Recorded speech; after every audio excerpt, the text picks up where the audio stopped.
Hello' student সকলোকে মোৰ চেনেললৈ welcome জনাই আজিৰ এই ভিডিঅ'টোত ক্লাছ 9ৰ গণিতৰ যিখন নতুন টেক্সট বুক তাৰ পৰা অনুশীলনী 1.1টো ছল্ভ কৰিবলৈ আগবাঢ়িছোঁ। ক্লাছ 9ৰ গণিতৰ যিটো প্ৰথম চেপ্টাৰ সংখ্যা প্ৰণালী অৰ্থাৎ নাম্বাৰ ছিষ্টেমৰ এক্সাৰচাইজ 1.1 ইয়াত মুঠতে 1 2 3 4 5 এনেদৰে 6লৈকে 6টা কুৱেশ্যন আছে। মেথছৰ যিখন পুৰণা কিতাপ তাত অনুশীলনী 1.1ত 1 2 3 4 4টা কুৱেশ্যন আছিলে। তো কিতাপখনত এই 5 নম্বৰ আৰু 6 নম্বৰ এই দুটা নতুনকৈ সংযোজন কৰিছে। মই সকলোৰে সমাধান আগবঢ়াম। তো মূল কুৱেশ্যনসমূহ কৰাৰ আগতে আমি দুটামান কথা জানি ল'লে আমাৰ সুবিধা হ'ব। তো যিহেতু ইয়াত সংখ্যা প্ৰণালীৰ কথা কৈছে গতিকে আমি এইখিনি জানি ল'ব লাগিব। 1 নম্বৰত আছে স্বাভাৱিক সংখ্যা। তো গণনা কৰিবলৈ ব্যৱহাৰ কৰা সংখ্যাবোৰকে স্বাভাৱিক সংখ্যা বুলি কোৱা হয়, যেনেকৈ 1 2 3 4। নেক্সট পূৰ্ণ সংখ্যা। স্বাভাৱিক সংখ্যাৰ আগত যদি 0 অৰ্থাৎ 0ৰে আৰম্ভ হয় তেতিয়াহ'লে তাক পূৰ্ণ সংখ্যা বুলি কোৱা হয়। স্বাভাৱিক আৰু পূৰ্ণ সংখ্যা দুয়োটাই অসীম, এনেকৈ হিচাপ কৰিলে আমি হিচাপ কৰি আদায় কৰিব নোৱাৰোঁ। নেক্সট আহিলে অখণ্ড সংখ্যা। অখণ্ড সংখ্যা বুলি ক'লে এনেদৰে সংখ্যা ৰেখাত পোৱা প্ৰতিটো সংখ্যাকে অখণ্ড সংখ্যা বুলি কোৱা হয়, যেনেকৈ -4 -3 -2 -1 0 1 2। তো ইয়াত ধনাত্মক সংখ্যাও থাকিব, ঋণাত্মক সংখ্যাও থাকিব, লগতে 0 থাকিব। এই গোটেইখিনিকে কি বুলি কোৱা হয়? অখণ্ড সংখ্যা। তাৰপিছত আহিলে পৰিমেয় সংখ্যা। পৰিমেয় সংখ্যাবোৰ হৈছে যিবোৰ সংখ্যাক P/QR ত প্ৰকাশ কৰিব পাৰোঁ, য'ত P আৰু Q হৈছে অখণ্ড সংখ্যা আৰু Q = (0). তো তেনেকুৱা সংখ্যাবিলাকক পৰিমেয় সংখ্যা বুলি কোৱা হয়। আমি এক্সাম্পল ল'ব পাৰোঁ, যেনেকৈ 3/2 -2/3 -1 0 2 3 5 এনেকুৱা ধৰণৰ অসংখ্য আছে।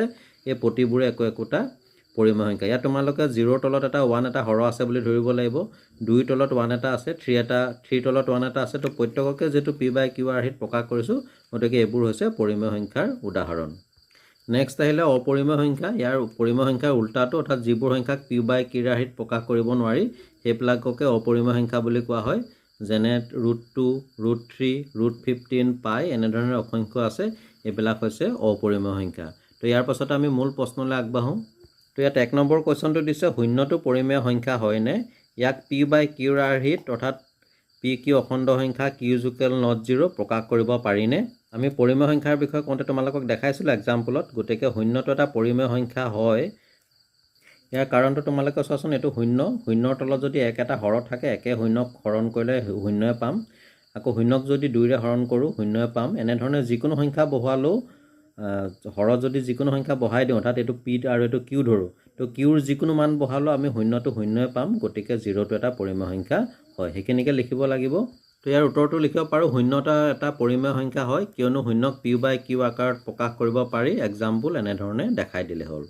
নেক্সট 2 নম্বৰটো দিছে 3 আৰু 4ৰ মাজত থকা 6টা পৰিমেয় সংখ্যা উলিওৱা।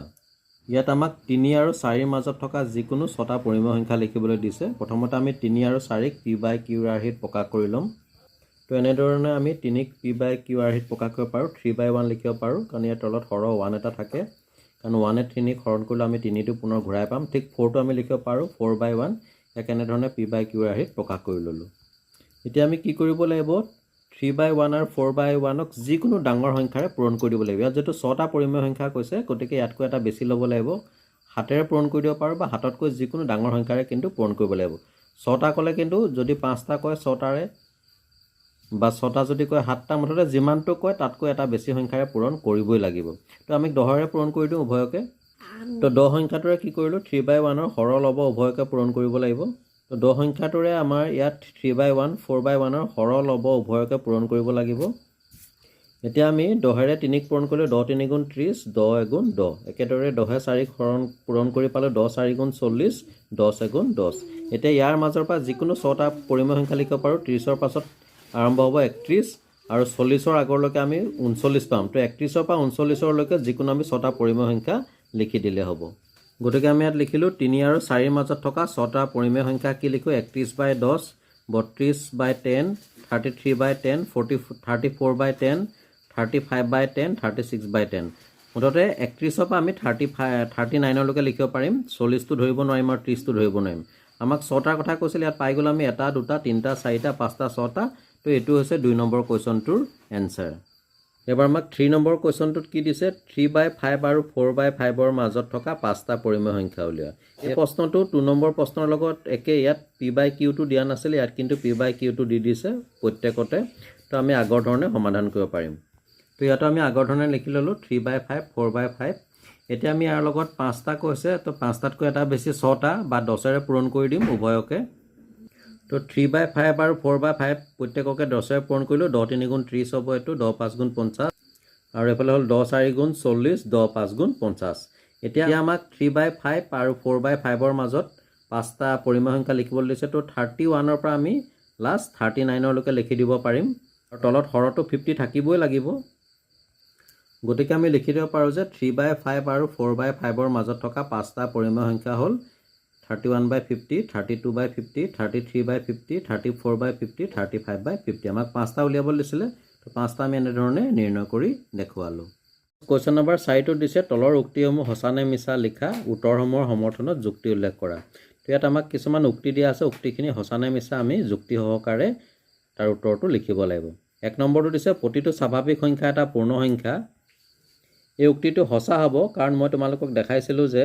এইখিনি তোমালোকক মই প্ৰথমতে কৈছিলোঁ দেখিছেনে স্বাভাৱিক সংখ্যা 1 2 3 4 অৰ্থাৎ 1ৰ পৰা ষ্টাৰ্ট হয় আটাইতকৈ সৰু স্বাভাৱিক সংখ্যাটো 1 আৰু পূৰ্ণ সংখ্যাও 0 1 2 3 4 পূৰ্ণ সংখ্যা 0ৰ পৰা ষ্টাৰ্ট হয় এনিৱে এই স্বাভাৱিক সংখ্যাসমূহ যেহেতু পূৰ্ণ সংখ্যাৰ ভিতৰতে সোমাই আছে গতিকে উক্তিটো সঁচা হ'ব গতিকে ইয়াৰ এনচাৰটো লিখিব পাৰোঁ সঁচা কাৰণ পূৰ্ণ সংখ্যাৰ সংগ্ৰহত আটাইবোৰ স্বাভাৱিক সংখ্যা আছে বা নিহিত হৈ আছে তেনেধৰণে লিখিলে হ'ব এবাৰ 2 নম্বৰটোত দিছে প্ৰতিটো অখণ্ড সংখ্যাই এটা পূৰ্ণ সংখ্যা তো এই উক্তিটো মিছা হ'ব অৰ্থাৎ অসত্য কাৰণ তোমালোকক প্ৰথমতে মই দেখাইছিলোঁ যে তোমালোকে দেখা পাইছা বৰ -5 -4 -3 এইবিলাক অখণ্ড সংখ্যা কিন্তু পূৰ্ণ সংখ্যাৰ যিটো সংহতি তাত কিন্তু এই মাইনাছ লগা কোনো সংখ্যা নাথাকে গতিকে এই উক্তিটো মিছা হ'ব এই কোৱেশ্চনটোৰ এনচাৰটো আমি এনেধৰণে লিখিব পাৰোঁ মিছা মানে এই উক্তিটো মিছা হয় কাৰণ -3 -4 -3 -2 আদি অখণ্ড সংখ্যাবোৰ পূৰ্ণ সংখ্যা নহয়